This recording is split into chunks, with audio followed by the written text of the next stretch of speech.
Hello everybody and welcome back to my channel. This is another unscripted rant, just gonna go straight from the heart, see how it goes. Could be good, could be terrible. Toxic positivity is the new buzzword catchphrase of the year. It's this idea that some people can be so overwhelmingly positive and trying to be motivational that they end up disregarding certain struggles that people may have being so positive. So for instance, you feeling depressed? Why not try smiling more? Is a perfect example of what this toxic positivity is supposed to be. However, I'm starting to get this feeling personally that we're on the edge of calling every type of positivity toxic positivity. It's almost like now it feels like anytime somebody tries to help someone else, it's immediately labelled as, oh, I don't need your toxic positivity. This phrase, this thing that has been coined is a real thing. When it disregards someone's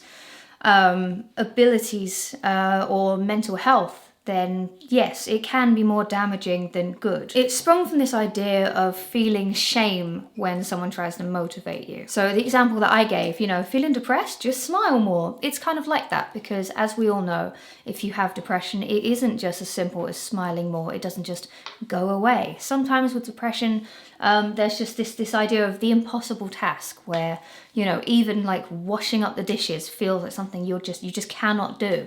You're like emotionally paralyzed. You just cannot move. And when you read something like, feeling depressed, why not just get out of bed and brush those teeth?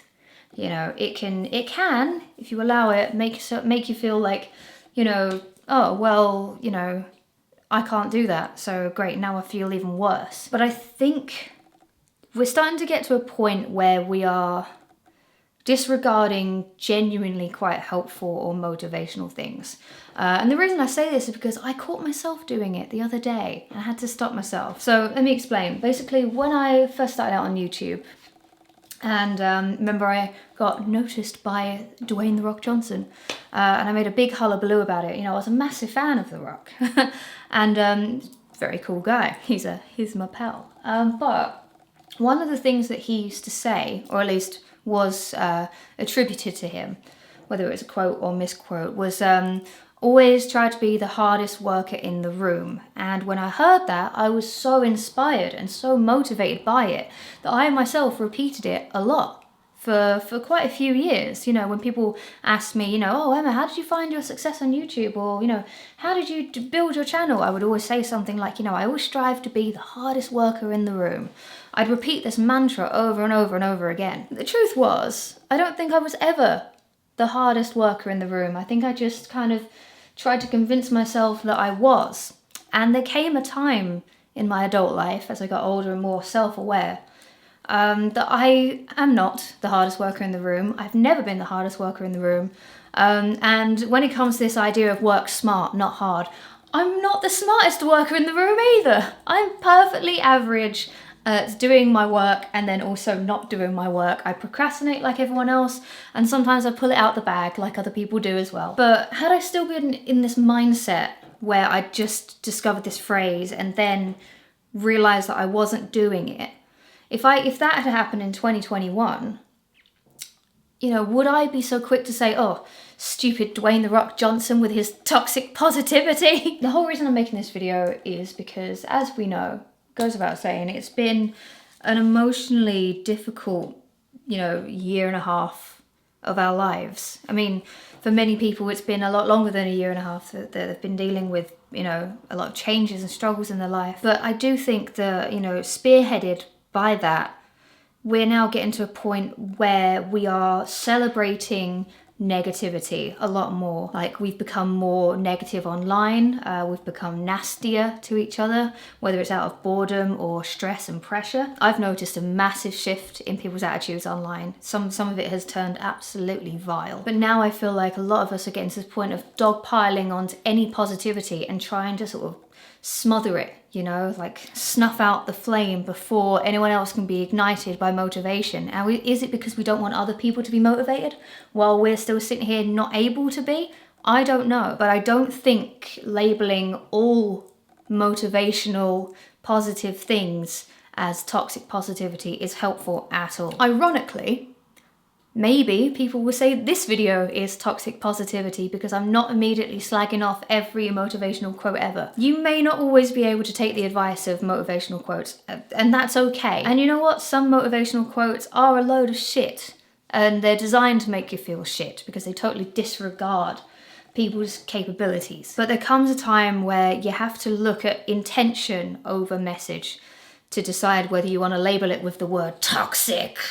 You know, everything is toxic now. Okay, we talk about parasocial relationships and toxic positivity, and we're coming up with these new phrases to just further just add negativity to fucking anything ever. It's good that we're becoming more aware of things that may have affected us differently a few years ago. It's good that we're having these conversations. But you know what, if my family phoned me tomorrow, if my mum called me and told me to keep my chin up, I'm not gonna go fucking berating her saying, oh, you're always full of toxic positivity, what if I can't keep my chin up, you know? I would say, well, you know, things are tough, but thanks, I appreciate it. And that would be the end of it. Like I said, there are instances where, you know, these motivational things can disregard some very, very important things. And it is important that we speak up about those, okay? So that other people reading it who feel helpless and like they're beyond motivational quotes don't feel so alone.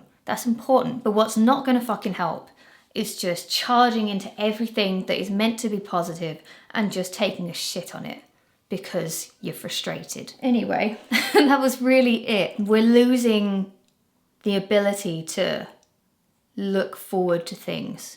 And I understand that it's been difficult. I've just spent the last week unable to do any work at all. I had like a couple of days of manic cleaning in this house from top to bottom, clearing out old stuff, you know, cleaning everything, to a week of just looking out the window like some forlorn puppy. The current situation is affecting us all differently, but we have to get better at gauging who is really out to get us, who is really trying to make us feel worse. And if it's not them, is it us? That's the rant for today. Let me know your thoughts. Let me know if you agree or disagree.